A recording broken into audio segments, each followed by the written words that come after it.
Hello everyone, स्वागत करती हूँ आप सभी का आज की वीडियो में। इस वीडियो में हम सीजी टेट के पेपर को डिस्कस करेंगे जो आपका पेपर कल हुआ था 18 सितंबर को। इसमें हम इंग्लिश के सेक्शन को कवर करेंगे एंड आप में से काफी सारे एस्पिरेंट्स हैं जिन्होंने इस एग्जाम को दिया और आप लोग डिमांड कर रहे थे इंग्लिश के आंसर्स को डिस्कस करने के लिए। तो आइए देखते हैं कि किस प्रश्न का क्या उत्तर होना चाहिए। मेरे अकॉर्डिंग जो मुझे सबसे बेस्ट उत्तर लगेगा वो मैं आप लोगों को बताऊंगी और जिसमें मुझे कंफ्यूजन होगी मैं वो भी आपको बताऊंगी। ठीक है, तो अपने आंसर्स को आप सभी मैच कर सकते हैं। तो चलिए फिर शुरू करते हैं इस वीडियो को। ओके, तो सबसे पहले आपका पैसेज पूछा गया था तो मैं केवल आंसर बता रही हूँ। ठीक है, आप लोग अपने अकॉर्डिंग अपने पेपर में आप देख सकते हो। तो फर्स्ट क्वेश्चन था, pick out the name of the subject which deals with the study of society. First question में बोला गया कि जो स्टडी ऑफ सोसाइटी है, समाज का अध्ययन, क्या कहलाता है? तो यहाँ पे सोशियोलॉजी हो जाएगा, ऑप्शन नंबर सी। नेक्स्ट है reading para 1 it can be inferred that. अब पैरा 1 के अकॉर्डिंग हमें आंसर बताना था, मतलब इस पूरे पैराग्राफ को पढ़ के क्या हम कंक्लूजन कर सकते हैं, क्या हम इन्फरेंस लगा सकते हैं। तो यहाँ पे इसका आंसर था C, international understanding may be treated as a separate subject in school. यहाँ पे सेपरेट सब्जेक्ट की बात की गई है। ठीक है, आगे बढ़ते। 63 क्वेश्चन था, instead it should be woven into the curriculum and the numerous opportunity that present themselves while teaching normal school subject may be intelligently and imaginatively used by the teacher to promote international understanding। मतलब simple से आपसे पूछा गया था कि जो woven है इसको यूज किस तरह से इस पैसेज में किया गया है। एज अ नाउन किया है, वर्ब किया है, एडवर्ब किया है या एडजेक्टिव किया है। सो इस क्वेश्चन का आंसर मेरे अकॉर्डिंग वो होगा यहाँ पे ऑप्शन नंबर बी। तो यहाँ पे हम वर्ब के साथ जाएंगे। नेक्स्ट क्वेश्चन पे बढ़ते हैं। 64 था, how international understanding can be taught at the school level. अब यहाँ पे पूछा गया था पैसेज के अकॉर्डिंग कि कैसे हम इंटरनेशनल अंडरस्टैंडिंग को पढ़ा सकते हैं स्कूल लेवल पे। इसमें 4 ऑप्शन थे, तो यहाँ पे ऑल ऑफ दीज इसका करेक्ट आंसर होगा। नेक्स्ट है, what are 2 stages where international understanding should be taught as a separate subject. Separate subject की बात कहां की गई है? तो यहाँ पर ऑप्शन नंबर बी हो जाएगा, undergraduate and postgraduate level. 66 question है, the implied meaning of para 3, यानी कि पूरा पैरा 3 आपको पढ़ना था और उसमें जो बात कही गई है वो आपको बताना था। तो यहाँ पर ऑप्शन नंबर बी यहाँ पे हो जाएगा हमारा करेक्ट आंसर। ठीक है, the subject international understanding is based on the UNESCO ideals. अगर हम पैरा 3 देखेंगे तो यूनेस्को की बात उसमें की गई है। नेक्स्ट है 68 क्वेश्चन है, the school subjects which can be most profitably. अब यहाँ पे जो ये प्रॉफिटेबली वर्ड है ना, इसको हमने कैसे यूज किया है वो आपको बताना है। तो as a noun, as a verb, as a adverb या एज अ एडजेक्टिव। तो यहाँ पे एडजेक्टिव इसका करेक्ट आंसर होगा। ठीक है, नेक्स्ट क्वेश्चन पे बढ़ते हैं। Which phrase from the passage means combined with the curriculum. अब यहाँ पे बोला है कि combined in the curriculum phrase में सबसे बेस्ट आंसर क्या होगा। तो इसमें थोड़ा सा मुझे डाउट है। ठीक है, इसमें मैं इसको स्टार लगाऊंगी। मुझे इसमें डाउट इसलिए क्योंकि कंबाइंड का मतलब वुवन भी हो सकता है, मतलब बुना हुआ हो, मिक्सचर हो, मिला हो, और यहाँ पे इंटेलिजेंटली एंड इमेजिनेटिवली यूज होना भी हो सकता है। सो ए या सी में से मुझे कोई भी इसमें निश्चित नहीं है कि आंसर क्या होना चाहिए। वैसे यहाँ पे अगर मैं आपको बताऊं तो सी होना चाहिए, अदरवाइज देखते हैं ए भी हो सकता है। ठीक है, तो मैं आपको बता रही हूँ कि किसमें कंफ्यूजन मुझे है 2 ऑप्शन में पैसेज के अकॉर्डिंग। आगे बढ़ेंगे। अब पैसेज बी पे चलते हैं। पैसेज बी में क्या पूछा गया था भाई? पहला क्वेश्चन था कि द वर्ड हैपलेस। अब हैपलेस का मतलब क्या है? तो हैपलेस का मतलब होता है अनफॉर्चुनेट, मतलब जो किस्मत जिसकी अच्छी बहुत ज्यादा ना हो ना, अनफॉर्चुनेट इंसान हो, भाग्य जिसका अच्छा ना हो, तो उसको कहते हैं। आगे बढ़ेंगे। नेक्स्ट है आपका, नेक्स्ट है डेक्ट्रेस मीन्स क्या होता है? ठीक है, तो यहाँ पे इसका आंसर होगा ऑप्शन नंबर ए, ऐसा पर्सन जो बहुत ज्यादा क्या हो, स्किलफुल हो, तो उसको हम डेक्ट्रेस बोलते हैं। तो यहाँ पे ए हो जाएगा। आगे बढ़ेंगे। नेक्स्ट में भी यही वर्ड पूछा गया था कि इस वर्ड को, जो डेक्ट्रेस वर्ड है, इसको कैसे यूज किया गया है। तो यहाँ पे एज अ एडजेक्टिव इसको यूज किया गया है। ठीक है, एज अ एडजेक्टिव यूज किया गया है। नेक्स्ट क्वेश्चन पे बढ़ते हैं। 73 क्वेश्चन पे ऑर्डियल्स पूछा गया था कि ये ऑर्डियल्स को कैसे यूज किया गया है। ठीक है, तो यहाँ पे ऑर्डिल्स का जो इसका जो करेक्ट आंसर होगा मेरे अकॉर्डिंग ऑप्शन नंबर ए इसका करेक्ट हो जाएगा। एज ए नाउन जो है ऑर्डिल्स को यूज यहाँ पे किया गया है। ओके, आगे बढ़ते हैं नेक्स्ट क्वेश्चन पे। नेक्स्ट है the word heart rending means. अब यहाँ पे देखो इस क्वेश्चन में भी ना थोड़ा सा डाउट है, बिकॉज जो हार्ट रेंडिंग है इसका मतलब होता है एक तो पेनफुल होना, कोई चीज बहुत ज्यादा दुखदाई है, और डिस्ट्रेस होना भी होता है। तो यहाँ पे दोनों ही इसके सिनोनिम है। अब डिपेंड करता है कि आपके आंसर क्या, बोर्ड क्या मानता है फाइनल। तो इसमें भी मेरे को डाउट है बी एंड डी में। ठीक है, तो कोई एक आंसर हो सकता है कि पेनफुल माना जाए। ठीक है, तो वैसे मेरे अकॉर्डिंग अगर मैं बोलूँ तो यहाँ पे बी होना चाहिए ज्यादा मोस्ट अप्रोप्रिएट, और दोनों हो सकता है। ठीक है, मतलब कई बार होता है ना एक वर्ड के बहुत सारे सिनोनिम होते हैं, तो सेम इस क्वेश्चन के साथ भी वही है, दोनों ही सही है बी और डी। अब देखते हैं कि क्या आंसर माना जाता है। आगे है the word sorted means. Sorted का मतलब क्या होता है, तो इसका मतलब होता है कोई चीज बहुत बेकार, डर्टी है, अनप्लेजेंट है। ठीक है, तो यहाँ पे ए हो जाएगा इसका करेक्ट। आगे बढ़ते हैं। नेक्स्ट है विच of the following is not a multimedia material.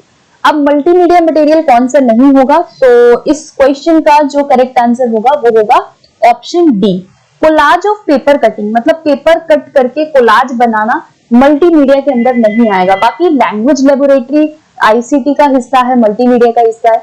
Audio visual add, PPT, projector, YouTube, ये सब क्या है, मल्टीमीडिया मटेरियल है। तो डी हो जाएगा इसका करेक्ट। आगे है mister Ganesh dictates a short paragraph to students. अब एक टीचर है जो कि बच्चों को डिक्टेट करते हैं शॉर्ट पैराग्राफ, तो ये एक्सरसाइज क्या हेल्प करेगा, तो बेसिकली डिक्टेशन की यहाँ पे क्वालिटी आपसे पूछी जा रही है। डिक्टेशन जब हम कराते हैं तो इसमें बच्चों की दोनों स्किल शामिल होती है। पहला वो सुनते हैं जो भी वर्ड आपने बोला, और वो लिखते हैं। तो यहाँ पे डिक्टेशन से संबंधित क्या होगा, ऑप्शन नंबर डी। नेक्स्ट है Maya is born in a Marathi speaking family, she picks up Marathi from the family environment. अब दो सिचुएशन दी हुई थी, पहले में कि भाई वो मराठी फैमिली में है और मराठी वो अपनी फैमिली एनवायरनमेंट से सीखती है। दूसरी सिचुएशन ये दी गई है कि वो किसी जर्मनी के स्कूल में कोई लैंग्वेज ट्रेनिंग सेंटर को ज्वाइन करती है और जर्मन सीख जाती है। यानी कि पहला जो ऑप्शन है वो है आपका लैंग्वेज एक्विजिशन, एंड दूसरा जो है वो लैंग्वेज लर्निंग को बताता है। तो ऑप्शन ए हो जाएगा इसका करेक्ट। 79 क्वेश्चन कहता है miss Mala asked the class some questions regarding the games and sports they interested in, how they often took part of any competitions, then she read out a passage about Mary Kom। अब देखो एक teacher पहले Mary Kom chapter, Mary Kom जो है उनसे related chapter पढ़ाने से पहले उनसे पहले गेम और स्पोर्ट के बारे में टीचर बातचीत करती है। यानी कि ये क्या है कि चैप्टर शुरू करने से पहले टीचर उनको एक तरह से मोटिवेशन दे रहा है, एक तरह से उनको रेडी कर रहा है। तो this is related to pre listening activity. वो सुनने से पहले, उस चैप्टर को स्टार्ट करने से पहले बच्चों को क्या कर रहा है, एक तरह से उनको रेडी कर रहा है। ठीक है, तो यहाँ पे प्री लिसनिंग के साथ हम जाएंगे। नेक्स्ट है स्किमिंग इज अ सब स्किल ऑफ। स्किमिंग क्या है, किसकी सब स्किल होती है, तो ये रीडिंग की सब स्किल होती है। ऑप्शन सी हो गया, जहां पे आप जिस्ट के लिए पढ़ते हैं, आप ओवरऑल आइडिया लेने के लिए पढ़ते हो। ठीक है, जहां पे हम बहुत ज्यादा स्पेसिफिक नहीं होते हैं, वो स्किमिंग होता है। तो रीडिंग के अंदर हम ये करते हैं। आगे बढ़ेंगे। Learning grammar and mathematics is important for the mental growth of a child, who has given this hypothesis. अब ये हाइपोथेसिस किसने दी है, इसमें मुझे थोड़ा सा कंफ्यूजन है बिटवीन चॉम्स्की एंड पियाजे।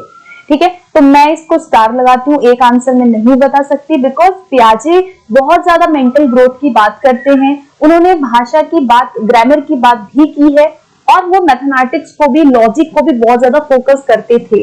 एंड ऐसे ही चॉम्स्की भी है जिन्होंने एलएडी का कंसेप्ट दिया है। तो ए और सी में से कोई होगा। ठीक है, या तो ए या तो सी। और अगर आप मुझसे पूछे कि मोस्ट अप्रोप्रिएट क्या होगा, तो मेरे अकॉर्डिंग यहाँ पे चॉम्स्की होगा। ठीक है, मोस्ट अप्रोप्रिएट। आगे बढ़ेंगे। नेक्स्ट क्वेश्चन है the techniques, practices and behaviour that operate in the production, practice and feedback phases. अब आपसे पूछा गया था कि production, practice and feedback phases जो है वो किससे संबंधित है, तो यहाँ पे इवैल्यूएशन इसका करेक्ट हो जाएगा। यहाँ पे क्या है कि आप कोई चीज प्रोड्यूस करवा रहे हैं, उसको प्रैक्टिस आपने कराया, एंड यहाँ पे फीडबैक भी हम दे रहे हैं, तो this is related to evaluation procedure. आगे बढ़ेंगे। Which of the following is not a set of language skills, कौन सा लैंग्वेज स्किल नहीं है, तो यहाँ पे ऑप्शन बी हो जाएगा इसका करेक्ट। वोकैबुलरी और ग्रामर जो है ये लैंग्वेज स्किल्स में नहीं आएगा, बाकी चीजें आती हैं, स्पीकिंग लिसनिंग है, रीडिंग राइटिंग है, ये सब क्या है, स्किल्स है। आगे बढ़ेंगे। In the beginning of an academic session the English language teacher conducts a test to know students strength and weaknesses.